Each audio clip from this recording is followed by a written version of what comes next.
यहाँ रहने वाले जितने गरीब लोग हैं उनके बच्चों के पास पढ़ने का कोई सुविधा ही नहीं है। गरीब का बच्चा जा रहा है पढ़ने, वहाँ पढ़ता नहीं है, खिचड़ी खाया और घरे चला आया। कॉलेज में खिचड़ी नहीं बट रहा है लेकिन वहाँ से डिग्री बट रही है। बिहार के शिक्षा व्यवस्था का हाल ये है, स्कूल से खिचड़ी और कॉलेज से डिग्री बट रहा है। पढ़ाई दोनों में कहीं नहीं हो रहा है। तो अगर पढ़ाई चाहिए क्योंकि यही रास्ता है गरीबी से निकलने के लिए, तो बिहार में सबसे ज्यादा पैसा शिक्षा पर खर्च होना चाहिए।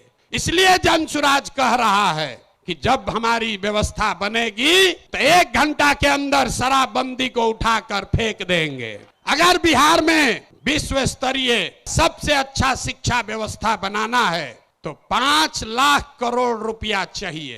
5 लाख करोड़ रुपया चाहिए अगले 10 वर्ष में, तो देश का सबसे अच्छा शिक्षा व्यवस्था बिहार में बना दिया जाएगा।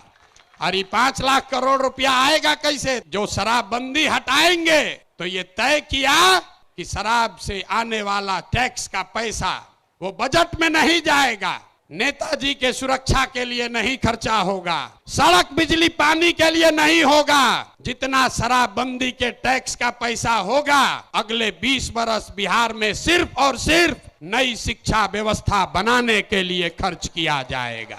अब समझ में आया काहे हटाना चाहते हैं? हर बरिस 20,000 करोड़ रुपया शराबबंदी के चलते नुकसान हो रहा है, तो 20 बरस के पैसे को, शराब के टैक्स को अगर आप नई शिक्षा के व्यवस्था के लिए खर्चा करें तो 4 लाख 5 लाख करोड़ रुपया बिहार के बच्चों के मुस्तकबिल को बदलने के लिए उपलब्ध हो जाएगा। हम ये नहीं कह रहे हैं कि शिक्षा व्यवस्था बनाएंगे, उसका रास्ता भी आपको बता रहे।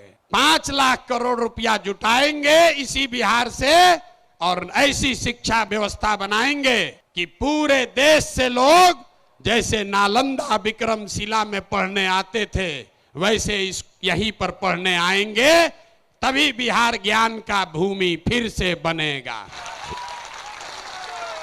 शराबबंदी जाएगा, नई शिक्षा व्यवस्था आएगी।